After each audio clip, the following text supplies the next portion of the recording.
ఇక PCC chief Mahesh Kumar Goud కామెంట్స్కు సంబంధించిన breaking news చూస్తున్నాం. కాంగ్రెస్ ఎమ్మెల్యే రాజగోపాల్ రెడ్డి వ్యవహారాన్ని పరిశీలించాలని క్రమశిక్షణ కమిటీకి ఆదేశించినట్లు వెల్లడించారు టీపీసీసీ చీఫ్ మహేష్ కుమార్ గౌడ్. ఆయన ఏ ఉద్దేశంలో ఈ వ్యాఖ్యలు చేశారో తెలుసుకుంటామన్నారు. అన్ని అంశాలను క్రమశిక్షణ కమిటీ పరిశీలిస్తుందన్నారు TPCC chief Mahesh Goud. BC రిజర్వేషన్ల విషయంలో వెనక్కి తగ్గేది లేదు అని తేల్చి చెప్పారు ఆయన. మార్వాడీల అంశంపైన స్పందించారు పీసీసీ చీఫ్. వాళ్ళు మనలో ఒకరని, వాళ్ళను వెళ్లగొట్టే హక్కు ఎవరికీ లేదన్నారు మహేష్ కుమార్ గౌడ్. రాజగోపాల్ రెడ్డి గారు మాట్లాడిందన్న ఏమైనా తప్పు ఉంటే డెఫినెట్గా క్రమశిక్షణ సంఘం దాంట్లో పరిశీలిస్తుంది. నేను కూడా వారితో మాట్లాడలేదు. ఆయన దేని విషయంలో ఏ సందర్భంలో అది మాట్లాడినారో అది క్రమశిక్షణ సంఘం పరిశీలిస్తారు.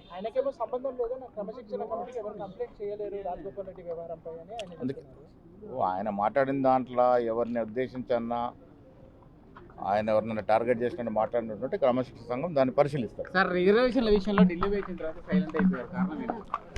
రిజర్వేషన్ విషయంలో కాంగ్రెస్ పార్టీ సైలెన్స్ అనే మాటే ఉండదు. కాంగ్రెస్ పార్టీకి బీసీ రిజర్వేషన్ మీద ఉన్న కమిట్మెంట్ ఈ దేశంలో కానీ ఈ రాష్ట్రంలో ఏ ఇతర పార్టీకి ఉండదు. రేవంత్ రెడ్డి గారు ముఖ్యమంత్రిగా, నేను పీసీ అధ్యక్షుడిగా, మా మంత్రిమండలంతా కూడా దాన్ని ఆమోదించి 2 చట్టాలు చేశాం. ఢిల్లీలో పోయి మా బాణి వినిపించాం. దురదృష్టవశాత్తు బీజేపీ కొన్ని టెక్నికల్ కారణాలు చూపించి దీన్ని మోకాలెట్టేసే ప్రయత్నం చేస్తూ ఉంది. ఇది ప్రజలకు అర్థమైంది.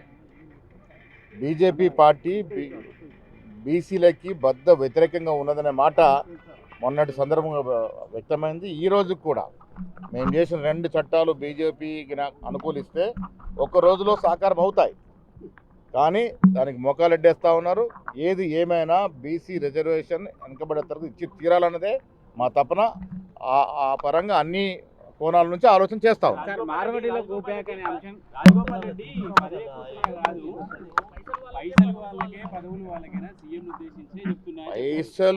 పైసలు అంటే వ్యక్తిగత డబ్బు కాదు. నిధుల విషయంలో వారు నాకు తెలిసినంత వరకు మునుగోడుకి నిధులు ఇవ్వట్లేదు. నిధులంతా కూడా మంత్రుల నియోజకవర్గాలకే పెట్టుకుంటున్నారనే మాట మాట్లాడినట్టుగా నాకు సమాచారం. ఏది ఏమైనా దాన్ని లోతుగా పరిశీలిస్తాం. ఎవరు చేస్తున్నారు అనేది మన అమనగల్ దగ్గర బంద్ చేయడం జరిగింది. దీన్ని బీజేపీ, కాంగ్రెస్ కానీ కమ్యూనిస్ట్ రాష్ట్రంలో మార్వాడీలు కొన్నేళ్ల తరబడి ఇక్కడ నివసిస్తూ ఉన్నారు. తెలంగాణ రాష్ట్రంలో కానీ సమైక్య ఆంధ్రప్రదేశ్ రాష్ట్రం వారు భాగము. ఎవరు వారిని ఇక్కడ నుంచి పారదోలే పరిస్థితి ఉండదు. దాన్ని కాంగ్రెస్ పార్టీ సమర్థించారు. రాజగోపాల్ రెడ్డి ఎపిసోడ్ క్రమశిక్షణ కమిటీ చూసుకొని మీరు చెప్పారు. క్రమశిక్షణ కమిటీ మాకు ఫిర్యాదే రాలేదు, మేమేం చూసుకునేది అని చెప్పి క్రమశిక్షణ కమిటీ చెప్పింది. ఇప్పుడు రాజగోపాల్ రెడ్డి నిజంగా కూడా ఇప్పుడు పదే మాట్లాడుతున్నా పీసీసీ కానీ, సీఎం కానీ, క్రమశిక్షణ కమిటీ కానీ ఎందుకు రియాక్ట్ అవ్వట్లేదు? నిన్న మాట్లాడింది వాళ్ళు నేను పేపర్లో చూశాను. పొద్దున్నే మల్లు రవి గారికి చెప్పినాను. దీన్ని పరిశీలించాల్సిందిగా కోరినాను. పీసీసీ చీఫ్ మహేష్ కుమార్ గౌడ్ కొన్ని హాట్ కామెంట్స్ చేశారని చెప్పొచ్చు. So Congress party MLA Komatireddy Rajagopal Reddy వ్యవహారాన్ని పార్టీ సీరియస్గానే తీసుకుంది అని చెప్తున్నారు. క్రమశిక్షణ కమిటీని కూడా సూచించాం. అసలు రాజగోపాల్ రెడ్డి ఎటువంటి కామెంట్స్ చేశారు, అది ఏ కాంటెక్స్ట్లో చేశారు, ఏ ఉద్దేశంతో చేశారనేది కూలంకుషంగా పరిశీలించాలని కమిటీని ఆదేశించినట్లుగా, అలాగే బీసీ రిజర్వేషన్ల విషయంలో కూడా వెనక్కి తగ్గదు కాంగ్రెస్ పార్టీ, కాంగ్రెస్ ప్రభుత్వం అని చెప్తున్నారు. అలాగే మార్వాడి గోబ్యాక్ అని ఎవరైతే అంటున్నారో వాళ్ళ వ్యాఖ్యలని ఖండించారు. మార్వాడీలు కూడా మనతో కలిసి ఉన్న వాళ్ళే, అలా అనడం సమంజసం కాదు అంటూ పీసీసీ చీఫ్ మహేష్ కుమార్ గౌడ్ వ్యాఖ్యానిస్తున్నారు. మా అసోసియేట్ ఇన్పుట్ ఎడిటర్ నగేష్ మరింత సమాచారం అందిస్తారు. నగేష్ 3 అంశాలపైన మాట్లాడారు. కోమటిరెడ్డి రాజగోపాల్ రెడ్డి గురించి, తర్వాత బీసీ రిజర్వేషన్ల గురించి, అలాగే మార్వాడి గోప్యాక్ అని ఎవరైతే మాట్లాడుతున్నారో వాళ్ళ గురించి మాట్లాడారు పీసీసీ చీఫ్ మహేష్ కుమార్ గౌడ్. అంటే ఫస్ట్ మనం రాజగోపాల్ రెడ్డి విషయం తీసుకుంటే, రాజగోపాల్ రెడ్డి చేసినటువంటి కామెంట్స్ విషయంలో పార్టీ చాలా సీరియస్గానే ఉన్నట్టుగా మనకు అనిపిస్తుందా పీసీసీ అధ్యక్షుడి మాటల్లో చూస్తుంటే? అంటే నిన్నటి వరకు 3 సార్లు రాజగోపాల్ రెడ్డి పార్టీకి వ్యతిరేకంగా పార్టీ లైన్ దాటి కంప్లీట్ గా తనకు మంత్రి పదవి రాలేదన్న ఒక అసహనాన్ని, అక్కసును వెళ్ళగక్కుతూనే రాజగోపాల్ రెడ్డి మాట్లాడిన పరిస్థితి. తన నియోజకవర్గంలో నిధులకు సంబంధించి కంటిన్యూగా మాట్లాడచ్చు, కానీ మంత్రి పదవి అనేది తనకు అవసరం, మంత్రి పదవి అనేది ఇస్తానన్నారు. తనను జాయిన్ చేసుకుంటప్పుడే మంత్రి పదవి ఇస్తానంటేనే జాయిన్ అయిన ఒక ఎంపీని కూడా, భువనగిరి ఎంపీని కూడా తానే గెలిపించాను. ఇవన్నీ వ్యవహారాల మీదనే మంత్రి పదవి అనేది గట్టిగా అడుగుతున్నా అన్నారు. ఈ మధ్య కాలంలో డిప్యూటీ సీఎం బట్టి విక్రమార్క కూడా ఇలాంటి వాస్తవాలని చెప్పి కూడా ఏకీభవిస్తూ కూడా మాట్లాడిన పరిస్థితి. నిన్న మళ్ళీ రాజగోపాల్ రెడ్డి కూడా సేమ్ యాజ్ గా అదే మాటల్ని కంటిన్యూ చేస్తూ ఇప్పటికీ తన నియోజకవర్గానికి నిధులు రావడం లేదు, మంత్రి పదవి ఇస్తేనే నిధులు వస్తాయి, మంత్రి పదవి ఇస్తేనే మునుగోడు నియోజకవర్గం డెవలప్ అవుతుంది, 2 పదవులు అంటే తన అన్నకి తనకిస్తే మిగతా వాళ్ళకు నొప్పి ఏంటి అని అడుగుతున్నాడు. అంటే ఖమ్మం జిల్లాలో కూడా తక్కువ నియోజకవర్గాలు ఉన్నా కూడా మంత్రి పదవి వాళ్ళకు మూడిచ్చారు.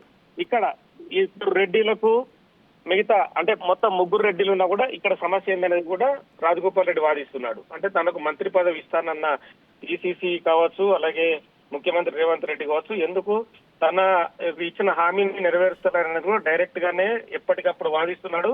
మరి అది కావాలని వాదిస్తున్నాడా, లేదంటే ఖచ్చితంగా అధిష్టానానికి తన అసహనం కానీ మంత్రి పదవి ఇస్తానన్న వ్యవహారం తెలియాలని మాట్లాడుతున్నాడని కూడా ఖచ్చితంగా గమనించాల్సిన అవసరం. పార్టీ కూడా ప్రస్తుతం గమనించినట్టు కనిపిస్తుంది. పిసిసి అధ్యక్షుడు హోదాలో మహేష్ కుమార్ గౌడ్ ప్రస్తుతం అయితే మల్లు రవిని క్రమశిక్షణ కమిటీ చైర్మన్ అయితే ఆదేశించారని చెప్పి మీడియా ముందు చెప్పాడు. రాజగోపాల్ రెడ్డి వ్యవహారం నగేష్, రాజగోపాల్ రెడ్డి కంపేర్ చేస్తున్నారు, ఖమ్మం జిల్లాను కంపేర్ చేస్తున్నారు. ఖమ్మం జిల్లాలో 3 మంత్రులు ఉన్నారు, కానీ 3 వివిధ సామాజిక వర్గాలకు సంబంధించినటువంటి మంత్రులు.